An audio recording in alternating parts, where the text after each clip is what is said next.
You are listening to the Fly the W670 podcast. It's episode 48 of season 3. Cubs terrible in Tampa, or as Charles Barkley would say, terrible. Don't forget to listen, download, review, and most importantly, subscribe to the podcast. Follow on the socials. Fly the W670 on Twitter, Instagram, Fly the W on Facebook, or email Crawly and I, flythew670@gmail.com. All right, Crawly, let's talk about our terrible Cubs. Yeah, boy, I was not something about this series. I don't like the trope, and I don't think the Cubs play well in the trope. And I was thinking about not picking the Cubs 2 for 3, but I said, okay, there's no way they're going to lose to the Rays 2-3, especially with Justin Steele going. I mean, come on, against what? This wasn't a battle of aces, right? No. But it certainly looked like it. That's what happened today. So, I mean, just an absolute mess is all I can tell you. It's all bad. There's an aspect like nothing right now is working. Nothing is clicking. And when one thing does click, the other thing clicks so bad the other way, it squashes the one thing that is clicking. Right. And so that's kind of where we end up in this situation that this has been going on now since the end of April, early May, really since the Brewers series in May at Wrigley. This has just been nonstop. Something's always not working. And the two things you can almost count on are runners in scoring positions and the bullpen. I mean, and the defense. It's three things. I mean, it's just awful. Right. Right. Again, we're going to get to it in a minute, but we're doing this on the heels of the 3-2 loss on Thursday night, and the defense bites them in the ass again. Yeah. It's I don't know. There has to be some sort of major shakeup. I don't know if this team right now has the guts to do it. And giving Dansby Swanson and Ian Happ a day off because they've got such a tough travels, Crawly. I mean, gosh, you know how long their plane ride's going to be from Tampa back to Chicago? All of them basically flying first class. How long do you think that flight's going to be? Maybe 2 hours tops. Right. I guess to me, it's taking me 2 hours to get home from Wrigley, and then I got to turn around and go to work the next day. So spare me the whole, oh my God. I mean, you do got to give guys day off, and that's where guys on the bench have to produce. And it doesn't matter if Dansby or Ian are in, because it's not like it's making that big of a difference either way. Right. It's just the optics of it. It's just the optics of it that bothers me. And then you have Dansby again. I'm also big on this, Crawly. If you're going to give a guy a night off or a day off, depending on if it's a day game or a night game, then give them the day off. Okay. Don't be bringing Swanson in then and having him, pinch hit, and it's a miserable experience. He can't get it past the pitcher on a pop-up. So, I mean, it's Taj Bradley. He shouldn't need to have to get it. I mean, I'm, like I said, kind of stunned at this one, but we are where we are, and that's that. And so, taking a look at game one, at least we had Monday to take a break mentally. Oh yeah, mentally, yeah. Yeah, we don't have a 4-gamer to go over, just a 3-gamer. Right. And then this game was the one I felt least confident about. JMO had been struggling, but he pitched well. He's done what JMO kind of does, which is, but this one he went 6 shutout innings. He gave up only 4 hits along with 5 Ks. So to me, it was the best showing by JMO in a little while. Usually he's given up 3, maybe 4 runs here. But, like we talked about, the timely hitting, the defense and the bullpen all bite him in the butt, at the end there. The Cubs offense out-hit the Rays 10 hits to 8, but they only scored 2 runs off Zach Eflin. In the 4th, Christopher Morel hit a solo home run. And in the 6th, Christopher Morel and Dansby both singled with 2 outs. Craig Counsell pinch hit David Bodie for Michael Busch, and Bodie comes through with a single to make it 2-0. But Dustin, 1 for 7 with runners in scoring position, left 9 men on base. In the 2nd inning, the Cubs had runners at 1st and 3rd with 2 outs, could not score. In the top of the 5th, PCA was at 3rd with 1 out, couldn't get him in. In the 7th, runners at 2nd and 3rd, 2 outs, you couldn't get him. And so when you do that, you put all the pressure on the bullpen. And if you have a good bullpen, no problem. But the Cubs don't have a good bullpen. No, they have an awful bullpen. It's a light throwing, awful bullpen. They've got to do something there. And even though I don't think the talent is there, I also think it's mismanaged.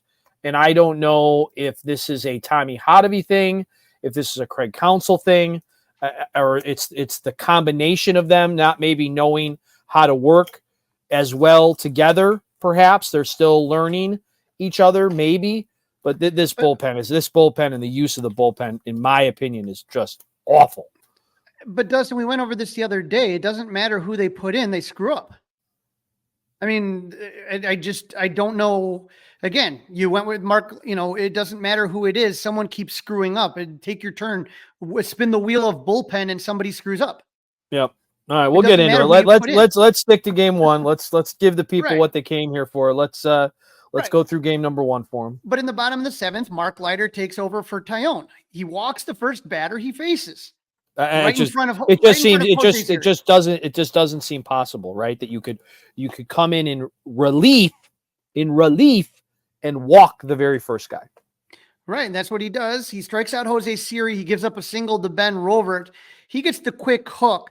Counsell goes with Hayden Wesneski, right? So that was, to me, I was looking at that, and that was a very, very quick hook by Craig Counsell for Mark Leiter, right? And so then Hayden Wesneski comes in, and Dustin, this is, again, where we talk about the defense being the thing that really kind of screws things up. So Hayden Wesneski's into the game, and there's just this bizarre play that happens with Miguel Amaya. And that's where I'm kind of sitting there and just saying to myself, okay, what in the hell happened there? Amaya basically stopped the ball, so it didn't get past him, but didn't know where the ball was. He gets up, he kicks it, it goes all the way to the backstop, and a run scores.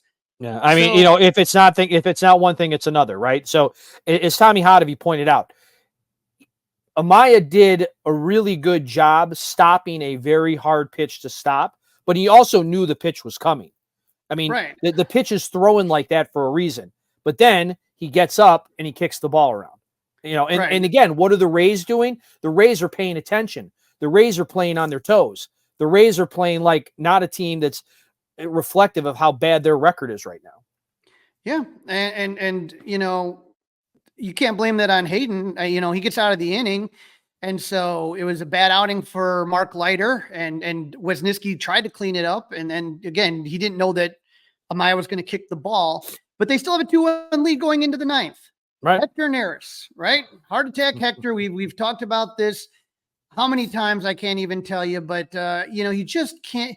It is so rare for that guy to get a 1, 2, 3 inning. It is just, it's baffling as to, again, you expected some regression. He had a ERA under 2 last year.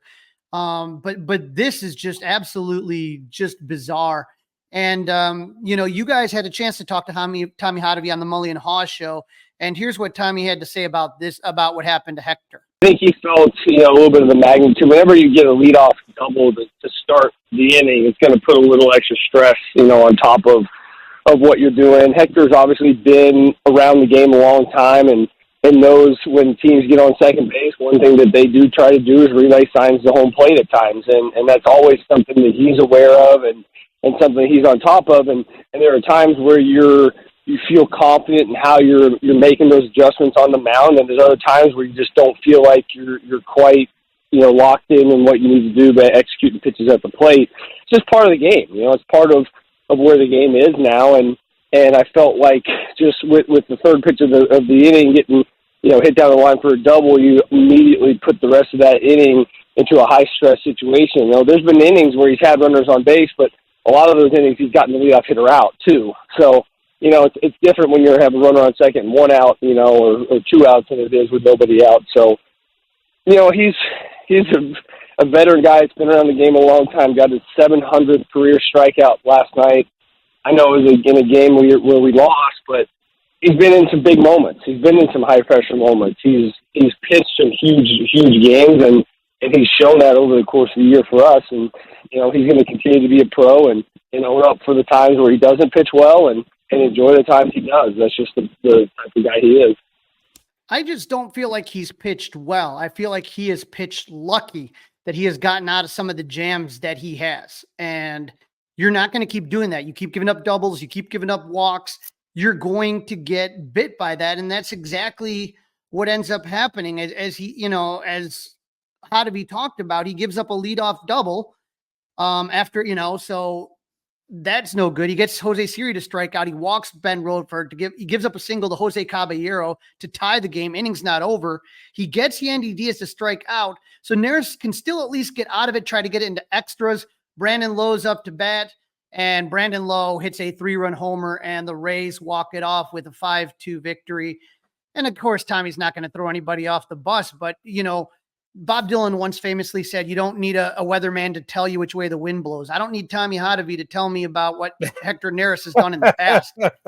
I can tell you what I've been saying this since spring training, and I don't put too much stock in spring training. The air's different out there and whatever, but he just never looked like, I never saw this guy look really dialed in, really locked in, blowing away hitters, guys, not able to pick him up. Like he's literally, that's why they call him Heart Attack Hector. It's just always an adventure, and it's not a fun one, to be honest with you. No, it's not fun. It's a wild ride, and not a good way to start the series down in Tampa Bay. So we move on to game number 2, Javier Assad, Aaron Savali in this one.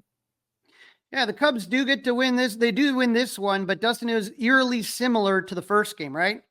Assad looked pedestrian to me. I didn't think he looked good. I didn't think. No, I mean, he just looked all right. I mean, he wasn't, that wasn't a playoff winning performance or anything like that, but he kept you in the game, I guess, right? He kept you in the game. Well, but he also got a real quick hook, I thought. I thought that Craig Counsell wasn't going to let him stick around, and you could see Assad wasn't happy about that when he got the ball taken from him.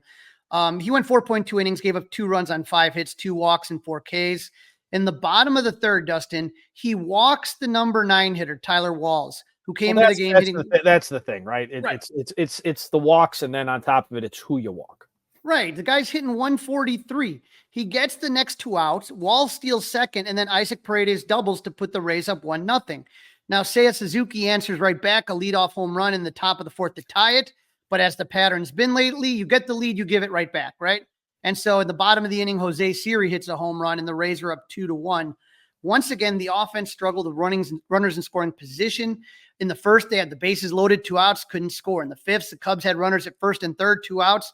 Cody Bellinger struck out to end the threat. Top of the 6th, 2 out. Nico gets on, he steals second, and for some reason stole third. That was just a dumb play because a single scores the run. He was called out originally. Luckily, it was overturned. But Dansby grounded out to end the threat. But in the 7th, 2 outs, Morel singles, Wisdom is hit by a pitch. And then Cody Bellinger, remember, he kind of came up short earlier in the game. He hits a 3-run blast off of lefty Garrett Clevenger. Some left-on-left crime there. Cubs lead 4-2. I love it. I love the left-on-left crime, Crawly. Left-on-left crime. And so we're looking now, and I thought the bullpen did a good job after Assad came out. Tyson Miller pitched 1.1 innings of scoreless ball. I thought he looked really good. Drew Smiley, who's had his struggles, he pitched 2 shutout innings. So Counsell decides to roll the dice with Hector Neris once again. And I just sat there and I said, oh my God, I'm like, if Hector blows this one, they're going to run Counsell out of town. Yeah, I couldn't believe he went to him. I could not believe that he had the guts to go to him. And it looked like an awful move when the second batter in the inning came up to the plate. Yeah, he gets the first batter to ground out, and then the second batter, Richard Palacios. I mean, Hector put the pitch middle. I mean, Jesus, you might as well just put it on tee at that point. Oh, yeah. Solo home run makes it 4-3. He gives up a single. He walks the number 9 hitter again. This is Tyler Walls. He's apparently just got a great eye or something, but Hector would get Yandy Diaz to ground out. Runners advance to second and third, and as Yogi Berra said, deja vu all over again. Brandon Lowe, the guy, Brendan Lau, the guy who hit the home run the night before up to bat. He gets Lau to fly out this time. Pete Crow Armstrong catches the ball and exhales deeply, and the Cubs fly the W. But again, Dustin, 1 for 6, another 9 runners left on base. And, this is, again, it's going to bite you. It didn't this time, but it didn't feel, it was the most unsatisfying win I can remember. It felt like a loss. The takeaway from it was at least they slugged, right? That was the takeaway. Okay, the Cubs slugged. Suzuki had a homer. Bellinger had a homer. At least they slugged. But hey, they won the game. They walk into the game on Thursday. Justin Steele has had absolutely zero luck. He has been so unlucky, and he's on the hill earlier tonight. Yeah, Justin Steele versus Taj Bradley, this is a textbook reason why you have to look carefully at the wins and loss stats. Not all wins are equal, not all losses are equal. Right. And Steele, I thought I'm coming around to that, Crawly. It's taken time, but I'm coming around to it. We've only been together for 2 years, right? 2.5 years. Yep. Justin Steele went 6 innings pitch and he gave up only 3 hits. I mean, he absolutely dominated the Rays. I thought, for me, he has really, really looked good the last 3 or 4 games. He should have a win in one of these, but nothing. Over. He's got a 0.78 ERA, Crawly. 0.78 ERA in the last 4 times he's taken the ball. Right. And so you're looking at this. 72. I'm sorry. I inflated it on him. 0.72 ERA in the last 4 starts. But, the Cubs offense made Taj Bradley look like the second coming of Tom Seaver or something. I don't know. Again, were you worried about Taj Bradley? No, not one little bit. Mm-mm. I mean, apparently we have to be worried about everybody because right. Taj Bradley went 7 innings, gave up only 3 hits. He did give up 2 runs, 2 walks. How about this, Dustin? 11 Ks. Right. 11 strikeouts. Right. And a couple of guys had 3 each. Right. And so Michael Busch in the top of the 5th singled. Nico Horner singled. You have runners at first and second. Patrick Wisdom, they're going to play some small ball. He has a nice bunt. And then Pete Crow Armstrong, right? You got runners at second, third. Pete Crow Armstrong lays down a bunt, and Busch did not get a good jump, but he's able. The catcher drops the ball. Everyone's safe. They got a 1-0 lead. You got runners at first and third. Yan Gomes, this is 3 straight bunts. This tells you the confidence that Counsell has in the team. 3 straight bunts. Gomes stacked bunt, and so that scores the second run. Cubs are now up 2-0. But those are going to be the only 2 runs of the game. And as good as Justin Steele was going 6 innings pitch, now you got to get 9 outs from this bullpen. Right. And again, 2 runs, rarely is 2 runs going to get it done. And the way they got the 2 runs, well, I'm glad to see they could actually execute it. It doesn't make you feel real confident. No. And so now, Dustin, we get into the bottom of the 6th inning, and this is where and then the bottom of the 7th is when things kind of start to go sour. Mark Leiter replaces Justin Steele, right? Right. And he gives up a single right away. Then he walks Jose Siri. He gets Jose Caballero to strike out. Then Josh Lowe singles on a line drive to make it 2-1. You got runners at first and third. But you're forgetting, though, he really didn't give a single up, Crawly. Patrick Wisdom had a terrible throw, and Cody Bellinger couldn't dig it out.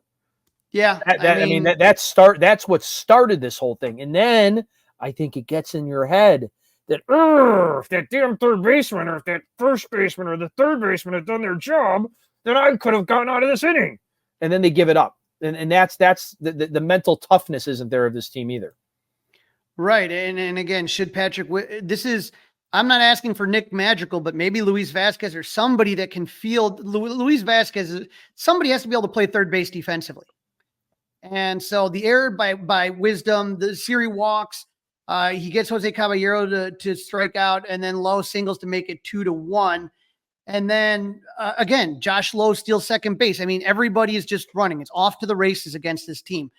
And so now you have runners at second and third, and then Ben Roverett grounds out, and nice play by Michael Busch on that one right there. But to get the out there. And so then Yandy Diaz is going to single to make it 3-2.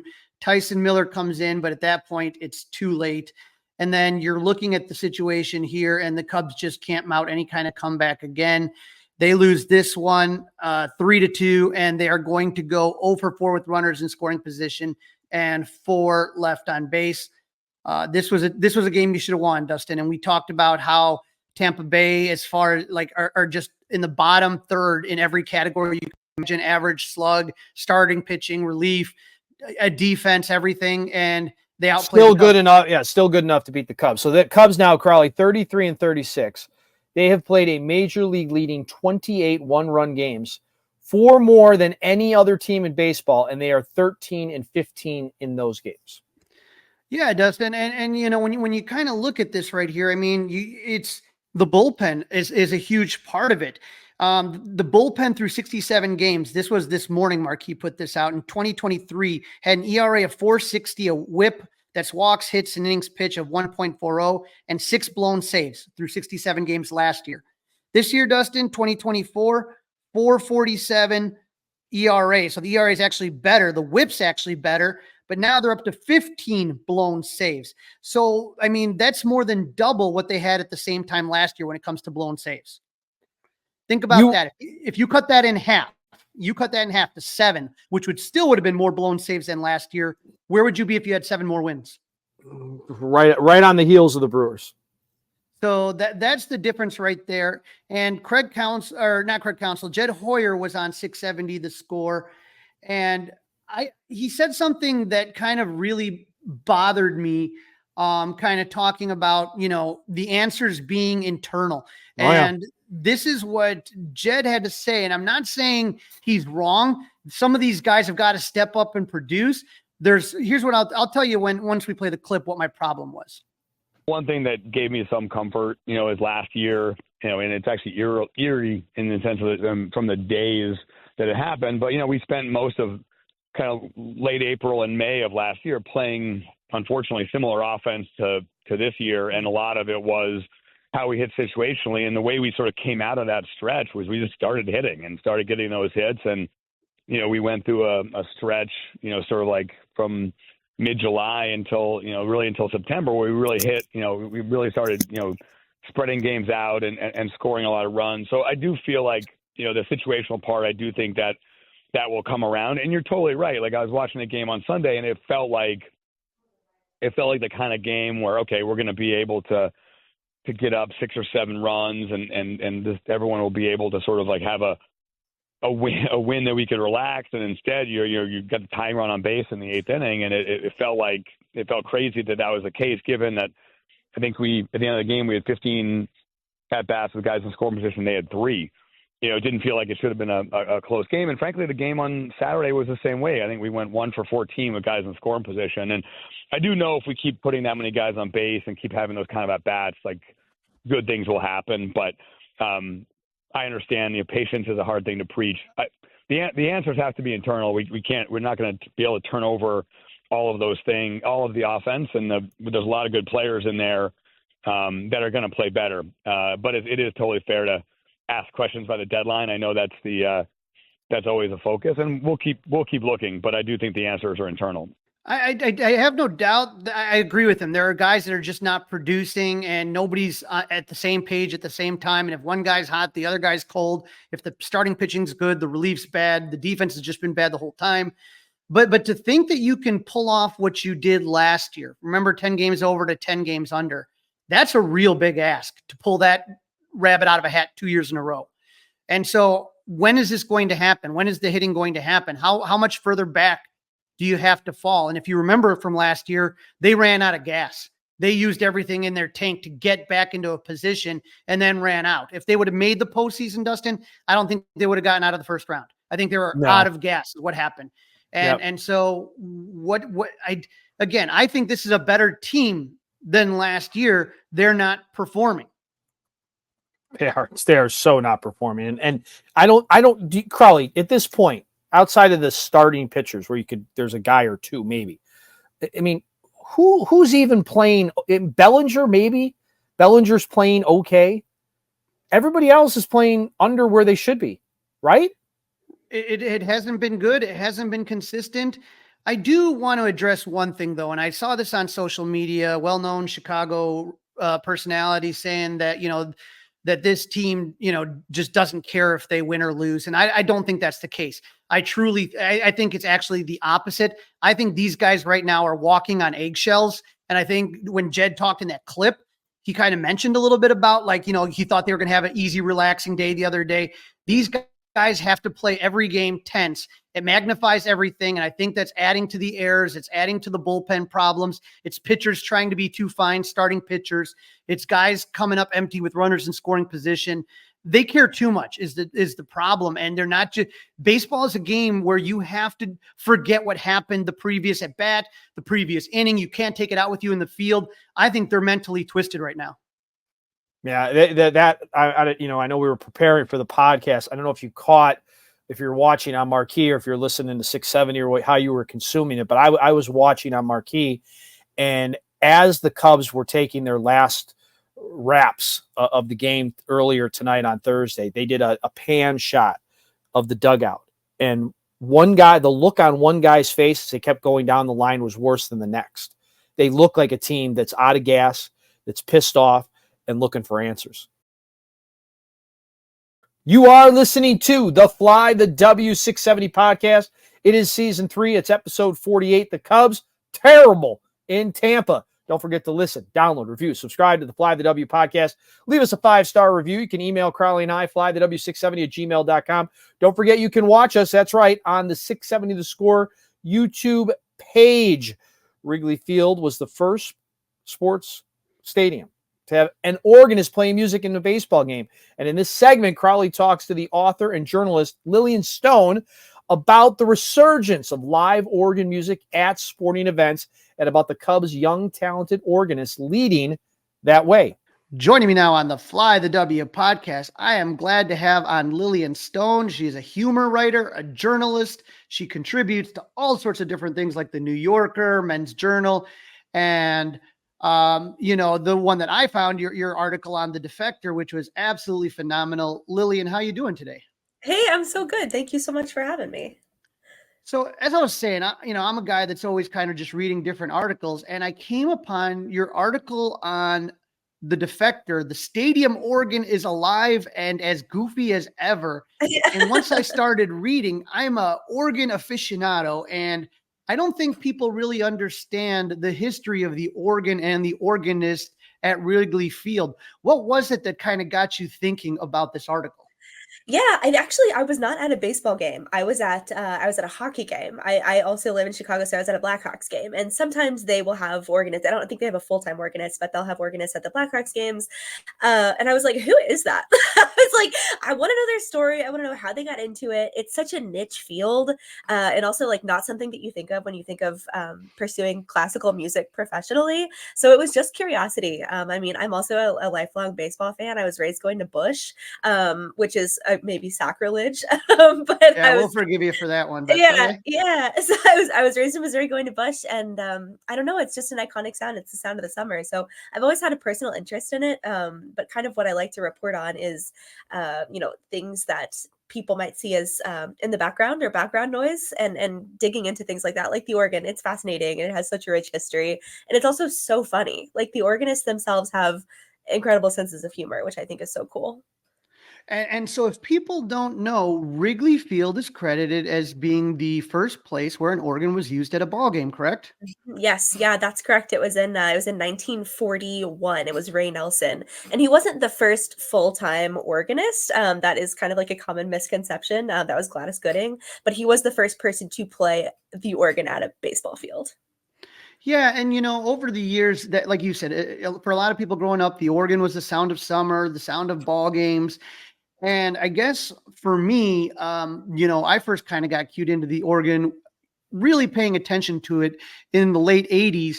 And that was my guy, Gary Pressey. And for people, maybe newer Cub fans that don't know, Gary was a legend. And he kind of, he would come up with unique walk-up songs for each player that he would kind of come up with.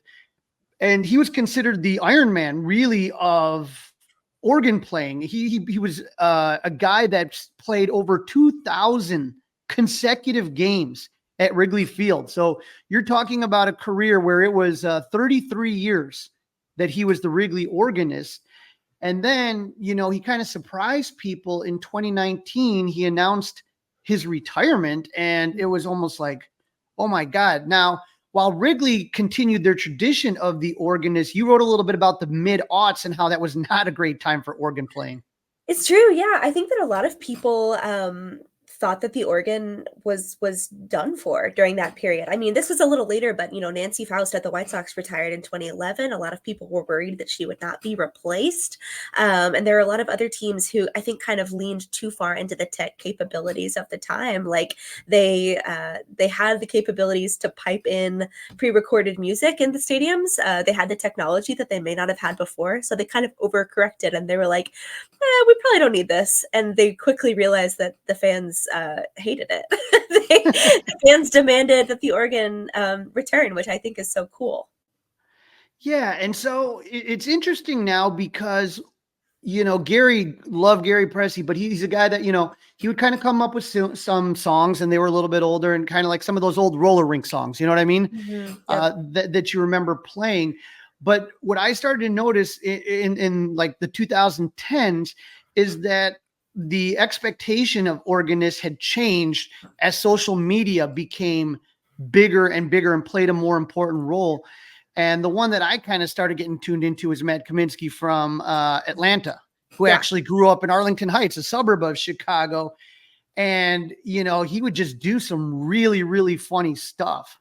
Yeah, I think that he is such a good example of someone who is really tapped into what the fans want, right? I mean, the cool thing and also maybe the intense thing about social media is you have a live feed of fans who can reach out to you whenever they want, during games, before games, after, to kind of connect with you and let you know what is and isn't working for them. So something Matt Kaminsky has done is use Twitter to kind of help crowdsource really funny walk-up songs for opposing players. And I kind of see him as one of the first people to use social media in that way.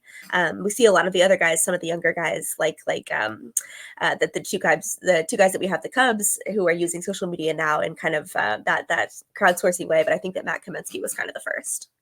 Yeah, and so again, Gary Pressey retires, and I'm sitting here wondering, well, what's 2,633 consecutive games over 33 years, and so after he retires in 2019, the question is, okay, well, who's going to be the organist?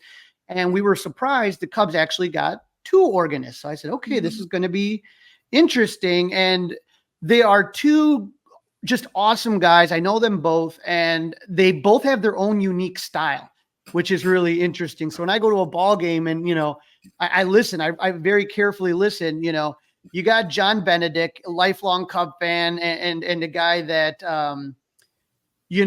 just grew up as a Cub fan and just such a talented musician. And then you have Josh Langhoff, who also is just a talented guy who is he's always got those goofy shirts and the goofy socks for those that don't know, but they are just talented musicians. And the amount of improvisation during a game is just like people just, I don't know, like you said, like it's background music for what's going on in the game. But if you really pay attention and dig deep into what they're doing, it's incredible, like how quick their minds have to work. It's wild. It's something that I did not fully realize until I interviewed all of these people. I was talking to Josh Langhoff, the other Cubs organist, about just kind of the catalog that he has to have in his brain. Like everything from all of the baseball classics to Despacito, which was one of his audition songs. That blew my mind. Like he doesn't have sheet music in front of him. He has to have this whole catalog to be able to adapt in real time while also paying super close attention to the game and also trying to receive fan feedback. It's got to be so wild up there. Yeah, and when you sit there and you watch these guys go, they will try to find some, and that's one of the weird little joys for me when I go to a Cubs game now, especially since John and Josh have kind of taken the helm, is to kind of listen and try to put together what they're thinking, because sometimes they'll crowdsource for ideas, but a lot of times they'll come up with this stuff on their own and try to come up with songs that somehow relate. And you have to kind of figure out what they're doing. And so just for an example, the other day, I think it was against the Reds, Tyler Stevenson was up to bat, and they started, I think it was John was playing some Aerosmith, and I think he's playing Dream On. And all of a sudden I'm like, okay, why is they playing Aerosmith? You're like calculating. You're like, wait, what could it mean? And I'm like, lead singer, Steven Tyler. Yeah. Aerosmith, there it is. And so the two passions in my life, the two loves of my life are music and baseball. And so I think that's kind of one of the things as far as organists are concerned, that really make it fun. that you can kind of listen to that and listen to them. And they're just so much fun. It's just kind of putting together pieces of a puzzle. Yeah, yeah. My favorite too is when the organist will respond to things that aren't actually happening during the game. They might be happening, elsewhere in the stadium or even outside of the stadium. Like in the article I cited, the Dodgers organist Dieter Rule, who is a super cool, super knowledgeable guy, and he went a little viral. I think it was last month when a car was on fire in the parking lot of the stadium, and he started playing "We Didn't Start the Fire." It was like very cheeky, but that like just to have that level of awareness of what's going on around you and like the quickness to respond, I think is so cool. And it's just one of those things that, like, let's say Cubs are losing 3-1, bottom of the 8th, 2 runners on, and dun, dun, dun, just stuff like that just gets you fired up. And then you also wrote in the article too a little bit about tequila, which is something that just cracks me up. My absolute fave. I mean, it would be sacrilege to not include tequila. Right. You're just sitting there and all of a sudden, maybe it's just kind of like a lull in the game or whatever. And all of a sudden the next thing John will start, ripping into it and everyone tequila. And that's just, it gets the energy up. I mean, they have like a unique way of being able to capture the crowd and keep them during parts of the game where you could lose a whole stadium. And like, if you lose that energy, you're toast. Right. And some of the things are just kind of like silly, like the ball like goes above the stadium and then rolls down. They just go, they just play like a descending like little note thing or anything else. Now, one of the things that is truly unique to Wrigley Field and the organist is the 7th inning stretch. And that to me is where I start to get a little bit of envy when I look at John and Josh's Twitter page. And I kind of, they get to meet just absolutely the most amazing celebrities.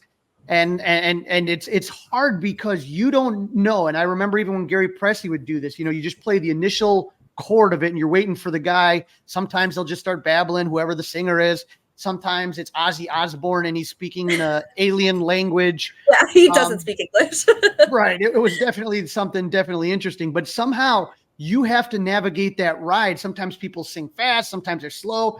And I just sit there and I'm like, oh my God. It's like, sometimes I'm just like, oh, poor John and Josh, how they're doing with this. But I've seen like pictures of John with the Big Show from wrestling and Bob Odenkirk and Joe Montana. And it's just like, they get to meet all these phenomenal people through their job. It's just got to be something else.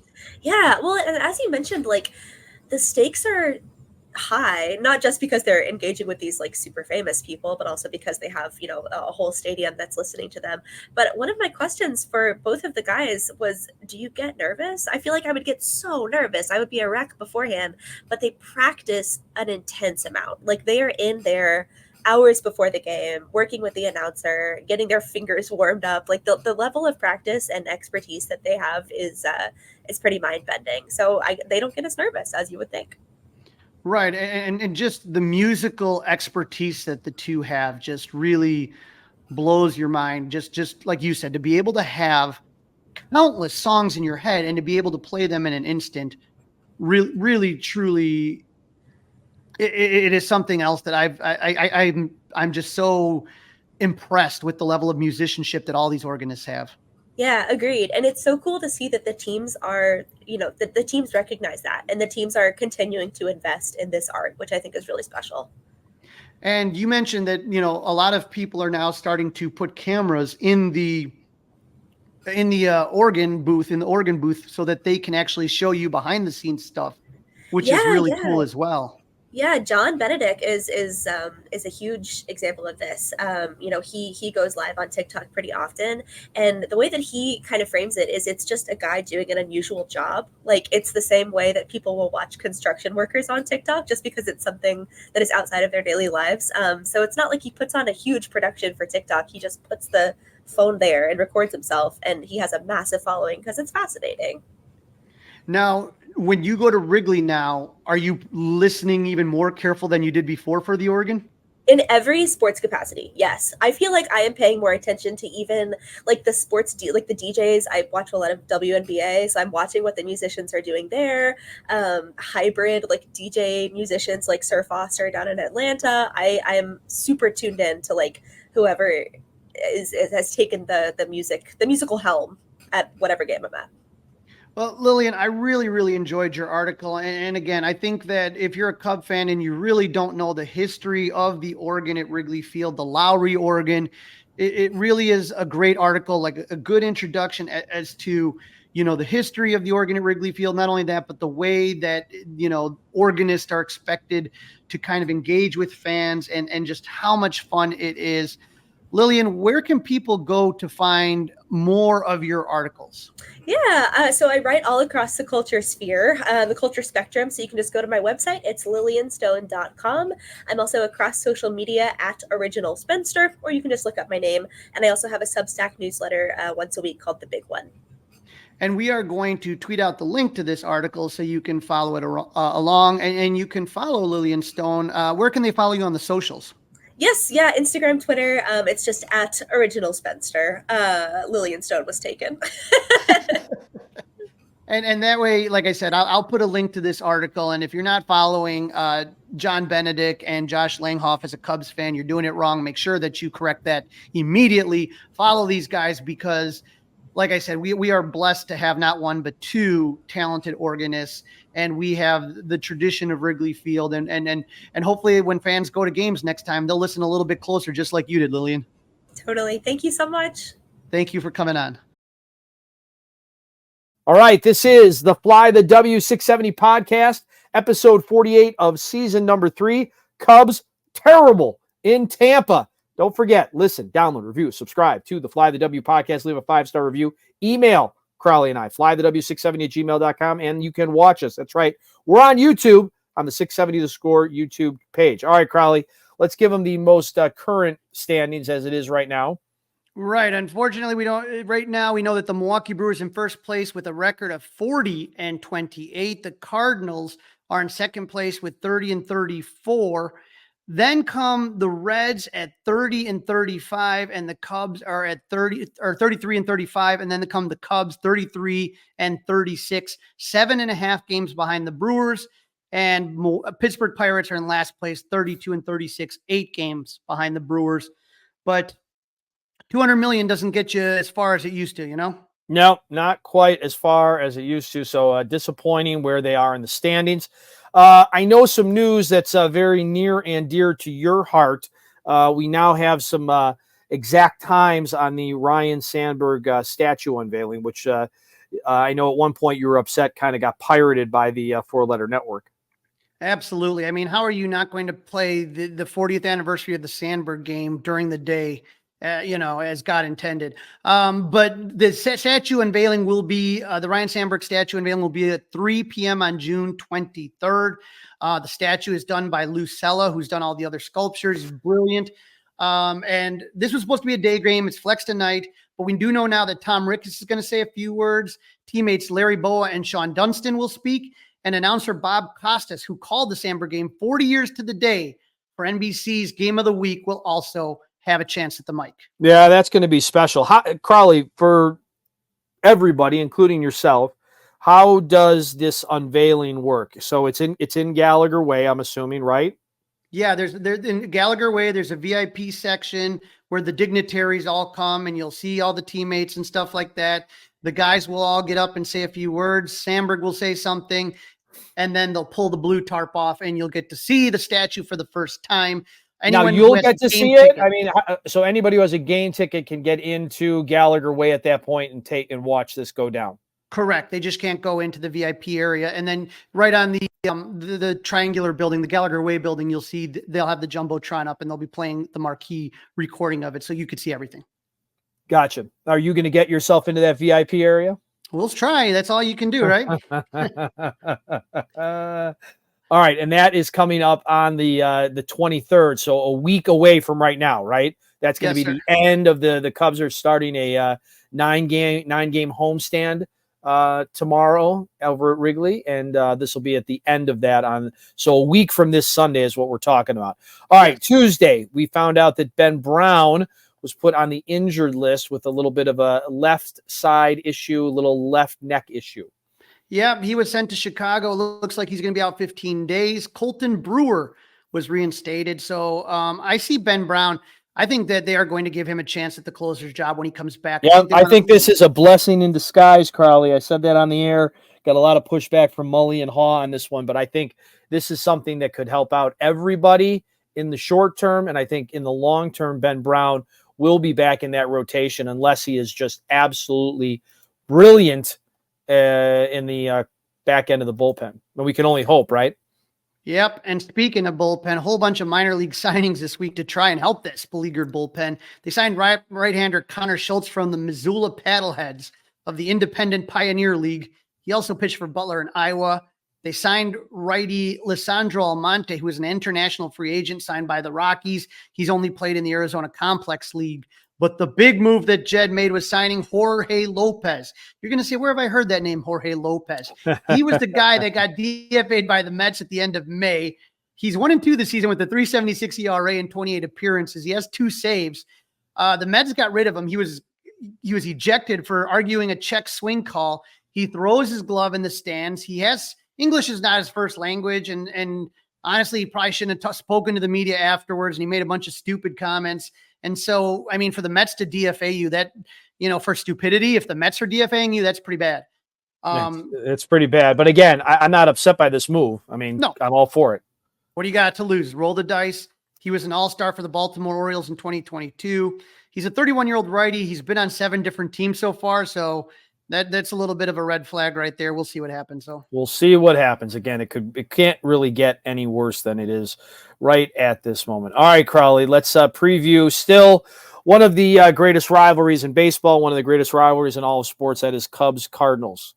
Yeah, the Cardinals got off to a bad start for the first month and a half of the season before turning it around in the middle of May. They had 5 straight series wins, including taking 2 games from the Cubs.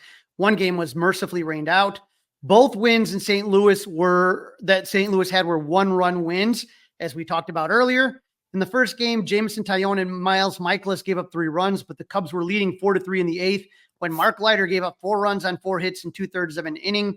Matt Carpenter hit a single to tie it, and Brandon Donovan hit a 2-run single to put the Cardinals up 6-4. The Cubs were down 7-4 in the 9th. Tauchman and Bellinger drove in runs to make it 7-6, but Christopher Morel grounds out to end the game with the tying run at 3rd. Then it was Javier Assad versus Sonny Gray in the second game. Assad gave up 2 2-run homers to Paul Goldschmidt. Gray pitched 5 shutout innings. The Cubs scored 2 in the 7th and 1 in the 9th. That was Ian Happ's solo home run to make it 4-3. Tying run at second, Seiya Suzuki lined out to end the game. The Cardinals just wrapped up a series with the Pirates, and they took 2 of 3 from the Buccos. The St. Louis did lose to Paul Skeens, just like everybody else apparently does. Classic. That's absolutely classic. All right, tail of the tape time, right? Yep. And so if we're going hitting average right now, the Cardinals got the advantage. They're hitting 237. They're 18th in baseball compared to the Cubs 230. They're 25th in baseball. In slug, a slight edge Cardinals 374, while the Cubs have 373 slugs. So they're 20th and 21st. Real close on that one. Starting pitching, again, you saw it today with Justin Steele. Cubs are 9th in baseball at 3.60 ERA. Cardinals are 19th with a 4.23 ERA. Relieving ERA, the Cardinals again with the advantage, 3.76. They're 15th in baseball, while the Cubs reliever ERA, and it probably went up after I got these numbers, they're 24th at 4.43. And then fielding, the Cubs are 24th in baseball, negative 14 defensive runs saved, while the Cardinals have 13 defensive run saves, ironically putting them 13th in baseball. Very interesting. All right, we talked about Ben Brown, and now we know that Jordan Wicks, who'd had a bullpen experience first time back, is going to get the ball Friday afternoon at the Federal Landmark. Yep, 120 start, left-handed pitcher Jordan Wicks versus right-handed pitcher Kyle Gibson. Wicks is 1-2 with a 4.44 ERA. He started 5 games and has struck out 30 batters in 26.1 innings. After his 5th start of the season against the Astros, he went on the IL with a left forearm strain. He was called up for the Reds series last weekend. He pitched 3.1 innings of 1-run ball in relief of Ben Brown. And now with Brown on the IL, like you mentioned, Wicks is back in the rotation, and he's never faced any of the Cardinals before. Kyle Gibson is a 36-year-old righty who's 4-2 with the 3.76 ERA in 13 games started, 67 strikeouts and 76.2 innings pitched. Gibson was one of the Cardinals' big free agent signings in the offseason. He struggled out of the gate, but has looked solid in May and June. He's given up 1 earned run on May 28th against the Reds. And then he gave up 3 runs on May 3rd against the Astros and 3 runs in his last start on May 8th against the Rockies. Gibson is 0-4 lifetime against the Cubs with a 6.64 ERA. Against Gibson, Yan Gomes is 14 for 34. Dansby's 9 for 13. But Mike Tauchman might want to take the day off. He's 0 for 10 against Gibson, who features a sinker, sweeper, cutter, and a 4-seam fastball. Well, I'm sure the Cubs have that stat. Let's just wonder out loud if they'll put that into motion. Maybe that's why he was in left field tonight and won't be out there tomorrow, huh? Yep, I would guess so. Game 2, Shota Imanaga versus right-hander Andre Payente. Like Jordan Wicks, Shota Imanaga is going to get his first taste of the Cubs-Cardinals rivalry. Shota 6-1 with a 196 ERA in 12 games with 72 strikeouts in 69 innings pitched. After a couple of shaky starts against the Brewers and White Sox, it seemed like Shota got back on track against the Reds in his last start. He went 6.2 innings pitched, gave up 2 runs on 5 hits with 7 Ks. The Cardinals have not seen him, like I said before.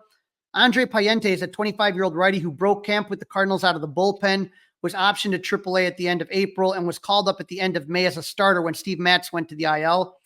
Payente is 2-2 with a 4.88 ERA. He's appeared in 12 games and started 3 of them. He has 17 strikeouts and 24 innings pitched. In his 3 starts, he's had 1 great start, 1 terrible start, and 1 pretty good start. So hopefully that pattern continues. On May 29th against the Reds, he pitched 6 innings of shutout ball. In his next start on June 4th, he gave up 6 earned runs in 3 innings pitch. His last start against the Rockies on June 9th, he pitched 5 scoreless innings. Payente is 0-1 lifetime against the Cubs with a 2.41 average. He's appeared in 9 games versus the Cubs and started 2. Most of the Cubs only have a handful of bats against him. Morel's 4 for 6 and Ian Happ 3 for 8. Dansby's 0 for 7 and Bellinger's 0 for 6, again, small sample size. But Payente features a 4-seam fastball, sinker, slider, and curveball. All right, game number 3, and this is a little different. We've got Jameson Taillon going against Miles Mikolas, but this is a Roku game with a 12:05 first pitch. That's not a typo. Nope. You know that Amazon and Apple TV and everybody's got a piece of the pie. Roku is a streaming service, and so you can watch the game online for free. It's not ideal if you have a Roku TV. Like, they have these little Fire Sticks that you can put in your TV. You can watch it that way. Not ideal, but kind of. So this is a free app. You can watch it free. Yes, okay. It will not cost you. Okay. So Jameson Taillon is 3-2 with the 3.09 ERA in 10 games started with 40 strikeouts and 55 in a third innings pitched. In 3 of the 5 games he's pitched in May, J-Mo gave up 3 runs. He gave up 5 runs on 10 hits against the White Sox on June 5th, but he looked good against the Rays. We talked about that earlier. He went 6 innings pitched 6 innings of shutout ball. Taillon is 5-1 lifetime against the Cardinals in 13 starts with a 3.39 ERA. Matt Carpenter is 7 for 26. Nolan Arenado 8 for 16. And Paul Goldschmidt is 4 for 13 against J-Mo. Miles Mikolas is 4-6 with a 4.85 ERA in 14 games started with 59 strikeouts and 78 innings pitched. Up and down for Mikolas this season, but lately he's been better. On May 31st, he gave up 3 runs in 6 innings against a dominant Phillies team. On June 5th, he gave up 2 runs against the Astros. And on June 11th, he pitched 7 scoreless innings. So Mikolas is 5-4 lifetime against the Cubs in 18 games started with a 2.69 ERA. Nico is 11 for 25. Ian Happ 10 for 34. Dansby 6 for 21. But Cody Bellinger's 2 for 15. Miles features a slider, sinker, and 4-seam fastball. All right, let's get into the hot and not. I don't know how anybody on the Cubs offense, maybe Cody Bellinger could be considered hot, Crawly. Yeah, you look at this right here. You do have Mike Tauchman is a guy that, taking a look at it. Dansby Swanson is 7 for his last 20, 350. This was before the game. Looking at Cody Bellinger, 8 for 23, 348. So, but right now, the guys that are struggling, Mike Tauchman and Ian Happ. Tauchman before today's game was 2 for 17, and Ian Happ was 1 for 17. So again, you got a couple dreadful, guys absolutely dreadful. Right. You get guys hot like Swanson and Bellinger, and then you got guys like Mike Tauchman and Ian Happ who are combined like 1 for 34 recently. So that's what happened. Now, if I remember right, the first name on the Cardinals hot list was on the cold list last time, and that was Nolan Arenado. Yep. You knew you weren't going to keep him down for too long. He's 8 for his last 19. He's slashing 421, 400, 526. Brendan Donovan, 7 for his last 19. Look out for Ivan Herrera. I mean, he doesn't get a lot of at-bats, but he's a catcher. He's 5 for his last 12. They really like this kid. We'll see what happens when Wilson gets back, but I know people always ask me, Paul Goldschmidt is 5 for 19, so he's hitting 263 right now, but he always hits well at Wrigley, so just be careful on that. As far as the cold is concerned, Mason Wynn, their young shortstop, is 4 for his last 21, hitting 190. And Nolan Gorman, their second baseman, 1 for 19. So defense is good up the middle. Offensively, they're not hitting a lick. All right, prediction time. And Crawly, I'm sick of being wrong. I keep thinking they're going to take 2 or 3. They're going to win. They're going to win on Saturday. I know that. They're going to win on Saturday. That I know for sure. Not so sure about the other 2 games. And I think they're going to be exhausted tomorrow. And I know that's a dumb excuse, but I don't know if they're going to be able to get up for tomorrow's game.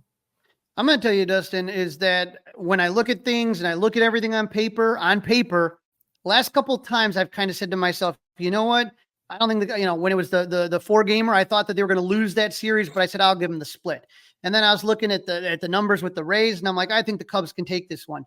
Right now, I'm going to go Cardinals taking 2 out of 3, and I'm going to go that route until the Cubs somehow prove otherwise. I'm not going to get burned anymore. When the Cubs start showing me that they can play, then I'll start kind of maybe predicting them a little bit more. Yeah, you and I are in agreement on this prediction, unfortunately, Crawly. Hopefully, when we get back together, we will both be proven wrong. Well, that's a wrap. Don't forget to listen, download, review, subscribe to the Fly the W podcast. Follow on the socials. We're on Facebook. We're on Instagram. We're on Twitter. You can email us, flythew670gmail.com. And, of course, watch us by subscribing to the 670 The Score YouTube channel. Let's wish all the dads out there who subscribe and listen to the Fly the W podcast a happy Father's Day. Enjoy the game, and hopefully the Cubs can give us a little bit of a gift. Yeah, absolutely. And you know what? No matter what happens, we can't let these boring fans for this boring team out cheer us at Wrigley Field. Go out, cheer for the Cubs. Let's win this one. Go Cubs! Hey guys, it's Crawly. Thanks for watching. If you enjoyed this video, please don't forget to give it a thumbs up and subscribe to our channel for more content like this.